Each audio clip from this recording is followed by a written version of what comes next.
Film की शुरुआत में हम आलिया नाम की एक लेडी को फ्रिज खोलते हुए देखते हैं। अचानक घर के बाहर से जोर की धप धप आवाज आती है। आलिया संभलकर आवाज चेक करने जाती है। अचानक उसकी नजर कफन में लिपटी एक डेड बॉडी पर पड़ती है, लेकिन लाइट ऑन करते ही वो गायब। जैसे ही वो फिर से लाइट ऑफ करती है, डेड बॉडी एकदम उसके चेहरे के सामने आ जाती है। आलिया डर से कांप उठती है। तभी उसे अपनी बेटी जैस्मीन की आवाज आती है, जो उसे बाहर से बुला रही थी। आवाज सुनकर वो धीरे धीरे बाहर जाती है। अचानक आलिया को सामने एक ताजी खुदी हुई कब्र दिखती है। वो जैसे ही कब्र में उतरती है, उसे एक कॉफिन दिखाई देता है, जिसके अंदर से कोई खटखटा रहा था। डरते डरते आलिया जैसे ही हाथ बढ़ाती है, कफिन टूट जाता है और अंदर से एक हाथ निकलकर उसे झपट कर पकड़ लेता है। तभी आलिया गाड़ी की सीट पर हड़बड़ाकर जाग जाती है। ये सब बस एक भयानक सपना था। उसका हस्बैंड राका उसे शांत करता है। दरअसल वो आलिया की माँ डेवी के घर जा रहे हैं। साथ में बेटी जैस्मीन भी है। ग्रैंडमा से मिलने और अपनी नई डॉल बुनबुन को दिखाने के लिए जैस्मीन बहुत एक्साइटेड है। आखिरकार वो पांगू पाजीवा गांव पहुंचते हैं, लेकिन डेवी के घर के सामने पहुंचकर देखते हैं कि सारी लाइट्स ऑफ हैं और वहां घुप अंधेरा छाया है।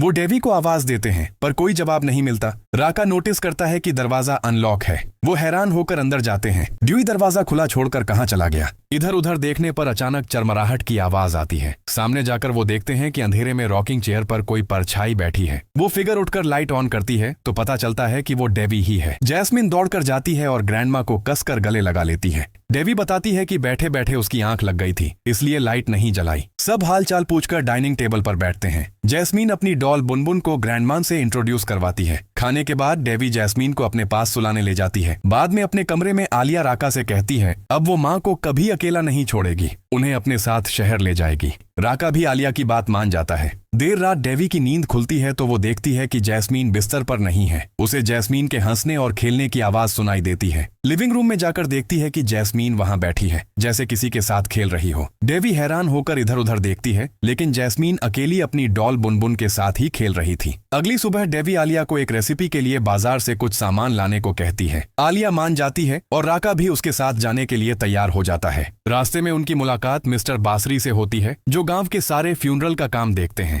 आलिया और राका उनसे हाय हेलो करते हैं और थोड़ी बात करके आगे बढ़ जाते हैं। इधर घर पर डेवी को फिर से जैस्मीन के खेलने की आवाज आती है। शक होने पर वो देखने जाती है। वो साफ देखती है कि डॉल बुनबुन को कोई जैस्मीन की तरफ फेंक रहा है। ऐसा लग रहा था कि कोई इनविजिबल चीज जैस्मीन के साथ मजे से खेल रही है। डेवी पूछती है किसके साथ खेल रही हो? जैस्मीन जवाब देती है मेरे फ्रेंड के साथ, जबकि कमरे में और कोई नहीं था। खैर, डेवी को लगता है कि जैस्मिन शायद कहानी बना रही है, इसलिए वो उसे किचन में काम में लगा देती है। लेकिन डेवी की आंखों और चेहरे पर डर साफ दिखता है। उधर आलिया और राका मार्केट पहुंचकर मावार की दुकान पर जाते हैं। काफी दिनों बाद मिलकर दोनों बहुत खुश हो जाते हैं। आलिया राका का परिचय मावार से कराती है। खरीदारी के बीच मावार की बेटी नैनी वहाँ आ जाती है। मावार उसकी भी पहचान आलिया से करवाती है। रात के डिनर के बाद आलिया अपनी माँ से कहती है कि वो उसे शहर अपने पास ले जाना चाहती है, वहाँ उसकी सेहत का अच्छे से ख्याल रखा जा सके। लेकिन डेवी साफ मना कर देती है। वो कहती है कि वो इस गांव को छोड़कर कहीं नहीं जाना चाहती। आलिया बहुत समझाने की कोशिश करती है, लेकिन डेवी अपने फैसले पर अड़ी रहती है। अगले सीन में जैस्मिन माँ के साथ बैठकर बचपन का एल्बम देख रही होती है। एक फोटो में एक खूबसूरत झील देखकर जैस्मिन वहां जाने की जिद पकड़ लेती है। आलिया अगले दिन उसे वहां ले जाने के लिए मान जाती है। अगली सुबह राका और डेवी किचन में होते हैं और जैस्मिन तैयार हो रही होती है। राका उसे कहता है लंच शुरू होने से पहले लौट आना। इसके बाद माँ बेटी झील की तरफ निकल जाती है। उनके जाने के बाद राका फिर से डेवी से शहर चलने की बात करता है। डेवी कहती है कि वो बेटी दामाद पर बोझ नहीं बनना चाहती। राका उसे भरोसा दिलाता है कि उसकी सेवा कर पाना उनके लिए खुशी की बात होगी। डेवी चिंता भरे चेहरे से सिर हिलाकर हामी भर देती है। हालांकि उसका मन इस जगह को छोड़ने के लिए तैयार नहीं होता। उधर झील के पास पहुंचते ही आलिया को ऑफिस से एक जरूरी कॉल आ जाता है। वो खड़ी होकर फोन पर बात करने लगती है और जैस्मिन अकेले थोड़ा आगे बढ़ जाती है। आलिया कॉल में इतनी बिजी हो जाती है कि उसे पता ही नहीं चलता कब जैस्मिन आंखों से ओझल हो गई। अचानक जब आलिया को जैस्मिन नजर नहीं आती तो वो घबरा जाती है। पागलों की तरह ढूंढते ढूंढते वो झील के किनारे पहुंचती है। वहां उसे पानी में बुलबुले उठने की आवाज आती है और पास जाकर वो देखती है जैस्मिन की गुड़िया बुनबुन पानी पर तैर रही है। कुछ ही पल बाद जैस्मिन का बेजान शरीर पानी पर उभर आता है। आलिया तुरंत झील में कूदकर अपनी बेटी को बाहर निकालती है। वो फूट फूट कर रोने लगती है। अगले सीन में रात के वक्त आलिया दिया जलाकर बेटी को आखिरी स्नान कराती है। उधर राका गाड़ी में अकेला बैठकर रो रहा होता है। देवी का कलेजा भी फटा जा रहा होता है। दफन की तैयारी की जाती है। मावार और बसरी भी वहां पहुंच जाते हैं। सब मिलकर जैस्मिन के लिए प्रेयर्स करते हैं। अचानक बसरी देखती है कि जैस्मिन की लाश उसकी तरफ देखकर डरावनी तरह से मुस्कुरा रही है। लेकिन अजीब बात यह है कि बाकी किसी को ऐसा कुछ दिखाई नहीं देता। इधर मौसम भी बहुत खराब हो जाता है। ट्रांसपोर्ट का कोई साधन नहीं होता। ऊपर से राका की गाड़ी भी स्टार्ट नहीं होती। ऐसे में जैस्मिन की लाश को शहर ले जाना नामुमकिन हो जाता है। कोई रास्ता न देखकर आखिरकार वे डेवी के घर के पीछे आंगन में ही जैस्मिन को दफना देते हैं। अगली सुबह राका और आलिया जैस्मिन की कब्र के पास खड़े नजर आते हैं। वे बुनबुन गुड़िया को कब्र के पास रख देते हैं और गांव छोड़ने का फैसला कर लेते हैं। जाने से पहले वे डेवी से आखिरी बार विदा लेते हैं और वहां से निकल पड़ते हैं। रास्ते में उनकी मुलाकात बांसरी से होती है। राका उसे सब कुछ के लिए थैंक यू बोलता है। बांसरी कहता है कि फ्यूचर में कोई भी जरूरत हो तो उसे जरूर बताना। इसके बाद वो लोग गांव छोड़कर शहर चले जाते हैं। बाद में सीन में डेवी को अपनी माँ के साथ एक पुरानी फोटो देखते हुए दिखाया जाता है। माँ की वो बातें उसके कानों में गूंजने लगती हैं। चाहे कुछ भी हो जाए, इस जमीन को कभी मत छोड़ना और अगर मरना तो यहीं दफन होना। अचानक एक धप आवाज सुनकर डेवी चौंक जाती है। डरते डरते देखने जाती है, लेकिन आवाज आती रहती है। तभी उसके सामने एक बहुत लंबा कफन में लिपटा हुआ लाश आ जाता है। वो नॉर्मल से काफी ज्यादा लंबा था, जिसे देखकर डेवी डर के मारे जम जाती है। सीन कट होता है और बांसरी को दिखाया जाता है, जो रात में कहीं जा रहा था। अचानक उसे लगता है पास में कोई खड़ा है। पलट कर देखता है तो कोई नहीं होता, लेकिन धप धप आवाज सुनकर वापस देखता है तो वो लाश बिल्कुल उसके मुंह के सामने खड़ी थी। डर के मारे वो तुरंत दुआ पड़ने लगता है। इसके बाद सीन शिफ्ट होकर शहर वाले घर में राका को दिखाया जाता है। जैस्मिन की फोटो सीने से लगाकर वो रो रहा था। तभी आलिया के फोन पर कॉल आता है। राका गुस्से में बोलता है, तुम लोग तो साथ में ही लेक गए थे ना, बेटी से ज्यादा फोन तुम्हारे लिए जरूरी हो गया। वो इनडायरेक्टली आलिया को ही जैस्मिन की मौत का जिम्मेदार ठहराता है। उसे सेल्फिश बोलता है और कहता है, माँ के तौर पर तुम फेल हो गई। ये सुनकर आलिया रोती हुई आंखों से खड़ी रहती है। ठीक उसी वक्त आलिया के फोन पर डेवी का एक मैसेज आता है। उसमें लिखा था, आलिया, जैस्मिन के लिए हमेशा दुआ करो। मेरा दिल कह रहा है कुछ बहुत बुरा होने वाला है। इसके बाद डेवी और बांसरी को बात करते हुए दिखाया जाता है। डेवी बताती है कि उसने एक लाश देखी है और उसे बहुत अजीब फील हो रहा है। बांसरी बताता है कि उसके साथ भी यही हुआ है, इसलिए वो भाग कर आया है। गांव में कफन में लिपटी लाश दिखना मतलब कोई बड़ा डेंजर आने वाला है। डेवी ये भी बोलती है कि जैस्मिन के आने के बाद से ही घर में अजीब चीजें हो रही हैं। इस घर का कोना कोना वो जानती है। यहाँ की सुपरनेचुरल चीजें उसे माँ के साथ हुई उस पुरानी घटना की याद दिला रही हैं। वो डर जताती है, मुझे डर है कि इसका कनेक्शन पास्ट से है, लेकिन मैं तो तब बच्ची थी। उसे याद आता है उस रात बांसरी भी वहीं था। वो सीधा बांसरी से पूछती है, असल में उस रात हुआ क्या था। अगले दिन सुबह राका ब्रेकफास्ट बनाता है, लेकिन आलिया उदास होकर बिना खाए चली जाती है। आलिया के जाने के बाद अचानक राका की नजर बुनबुन डॉल पर पड़ती है।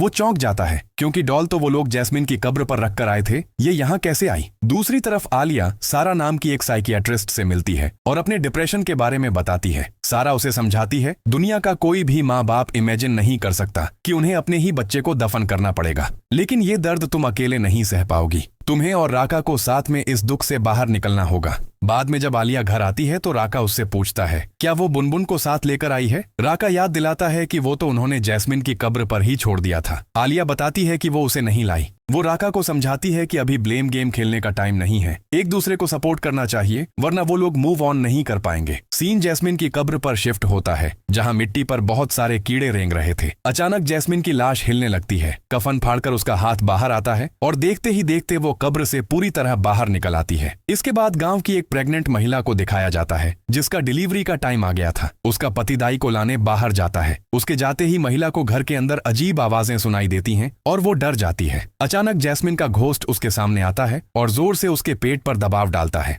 दर्द से वो औरत चिल्लाने लगती है, लेकिन वो बच नहीं पाती। घोस्ट उसे और उसके बच्चे को मार डालता है। सीन कट होता है और आलिया को वॉशरूम में गहरी सोच में दिखाया जाता है। वो मुंह धोने के लिए झुकती है, तभी अचानक खुद को उसी लेक के किनारे पाती है जहां जैस्मिन डूबी थी। उसे जैस्मिन की हेल्प के लिए चीखने की आवाज आती है। तभी पानी से जैस्मिन का घोस्ट निकलता है और आलिया को खींचकर लेक के अंदर ले जाता है। आलिया झटके से बिस्तर पर उठ बैठती है। उसका पूरा शरीर भीगा हुआ था। ये देखकर राका चौंक जाता है और पूछता है, क्या हुआ। आलिया बताती है कि उसने सपने में देखा कि जैस्मिन हेल्प मांग रही है वो कहती है कि उन्हें अभी गांव में जैस्मिन की कब्र के पास जाना होगा। राका समझाता है कि जैस्मिन तो कब की मर चुकी है, लेकिन आलिया प्रूफ के तौर पर अपना भीगा हुआ शरीर दिखाती है। वो सवाल करती है, न बुनबुन यहाँ कौन लाया? उसे लगता है जैस्मिन सिग्नल दे रही है। वो साफ बोल देती है कि अगर राका उसके साथ नहीं जाएगा तो वो अकेले ही जाएगी। इसके बाद वो लोग गांव के रास्ते में दिखाई देते हैं। गांव में घुसते ही वो देखते हैं कि कुछ लोग एक लाश को दफनाने ले जा रहे हैं। वो डेवी के घर पहुंचते हैं और पीछे वाली कब्र के पास जाते हैं, लेकिन वहां का नजारा देखकर उनके होश उड़ जाते हैं। जैस्मिन की कब्र खुली हुई थी और अंदर लाश गायब थी। वो भागकर डेवी के पास जाते हैं। डेवी रोते हुए मान लेती है कि वो कर्ज सच है। वो बताती है, सालों पहले एक रात गांव वालों ने उनके घर पर हमला कर दिया था। उन्होंने डेवी की मां पर काला जादू करने का इल्जाम लगाया था कि वो बच्चों को नुकसान पहुंचाती है। डेवी तब सिर्फ 7 साल की थी। गांव वाले घर जलाने की धमकी दे रहे थे, जबकि उसकी मां बिल्कुल बेकसूर थी। उसे याद है, मां ने उसे अंदर छुपने को कहा। वो अकेले ही गांव वालों का सामना करने बाहर गई थी। एक आदमी गोद में बच्चे को दिखाकर उसकी मां पर जादू करने का इल्जाम लगाता है। गांव वाले उसे मार डालने के लिए चिल्लाने लगते हैं ताकि भविष्य में उसका कोई वंशज उन्हें नुकसान न पहुंचा सके। जवाब में उसकी मां एक चाकू निकालती है और ऐलान करती है कि सारे आरोप झूठे हैं। वो कोई ब्लैक मैजिशियन नहीं है। वो चेतावनी देती है कि वे शायद उसे मार दें, लेकिन उसके वंश को कभी खत्म नहीं कर पाएंगे। इसके बाद वो पूरे गांव को कर्ज कर देती है, अगर उसके वंश के किसी को इस मिट्टी में दफनाया गया तो उसका शरीर सड़ेगा नहीं। वे इस जुल्म का बदला लेने कब्र से फिर उठेंगे। फिर वो सबके सामने आत्महत्या कर लेती है और छोटी बसरी खड़ी होकर सब कुछ देखती रहती है। ड्यूई कहता है, जिस बात का डर था वही हो गया। जैस्मिन कब्र से उठ चुकी है, लेकिन हमें नहीं पता उसकी लाश अब कहाँ है। आलिया पूछती है, अब हमें क्या करना चाहिए? तभी बांसुरी वहां आता है और बताता है कि सिर्फ एक ही रास्ता है। वो वार्न करता है, जैस्मिन को गांव के बाहर उसकी जगह पर सही से दफन करना होगा, वरना वो शैतान बनकर एक के बाद एक जान लेती रहेगी। हमें अभी के अभी जैस्मिन को ढूंढना होगा।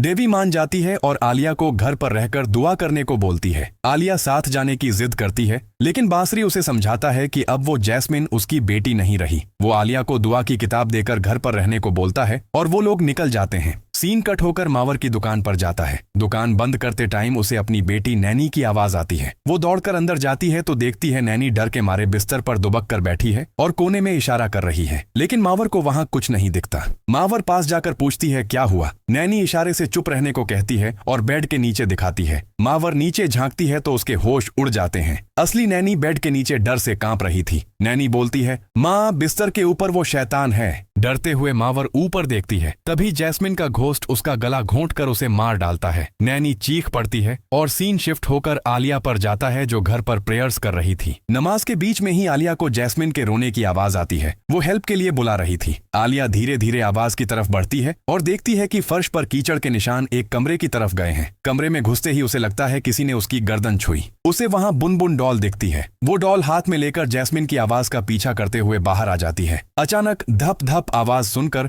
वो जैस्मिन की पुरानी कब्र के पास जाती है। कब्र के अंदर कॉफिन से आवाज आ रही थी। आलिया रोते हुए घुटनों पर बैठ जाती है। तभी उसके पीछे इंसानी रूप में जैस्मिन आकर खड़ी हो जाती है, लेकिन अगले ही पल कब्र खोदकर जैस्मिन का घोस्ट बाहर निकलता है और आलिया का गला पकड़ लेता है। आलिया पूरी जान लगाकर उसे रुकने को बोलती है। हाथापाई में आलिया के हाथ से बुनबुन गिर जाता है। डॉल को देखकर जैस्मिन की आत्मा थोड़ी शांत होती है और आलिया को छोड़ देती है। ठीक तभी राका वहां पहुंचता है और चिल्लाता है, वो जैस्मिन नहीं है। लेकिन जैस्मिन फिर से एग्रेसिव हो जाती है। राका बचाने आता है तो जैस्मिन अपनी पावर से उसे भी हवा में उठा लेती है और गला दबाने लगती है। वो सब हवा में लटक रहे थे। ठीक उसी वक्त बांसुरी आकर दुआ पढ़ना शुरू कर देता है। दुआ के असर से जैस्मिन कमजोर पड़ जाती है और राका आलिया को नीचे फेंक कर गायब हो जाती है। फिर अचानक वो बांसुरी की पीठ पर कूद पड़ती है और उसका गला घोंटने की कोशिश करती है, लेकिन बांसुरी दुआ पढ़ना नहीं रोकता। आलिया अपनी बेटी के लिए रो रही थी। बांसुरी जैस्मिन के माथे पर हाथ रखकर लगातार दुआ पढ़ता रहता है और आखिरकार उसे शांत कर देता है। बांसुरी जैसे ही थोड़ा रिलैक्स होता है, घोस्ट फिर से जाग जाता है और हमला कर देता है। कोई रास्ता न देखकर बांसुरी सबको एक साथ दुआ पढ़ने को बोलता है। जब सब मिलकर प्रे करते हैं तो फाइनली जैस्मिन के शरीर से वो शैतान निकल जाता है। आलिया, राका और डेवी जैस्मिन की बेजान बॉडी पर गिरकर फूट फूट कर रोने लगते हैं।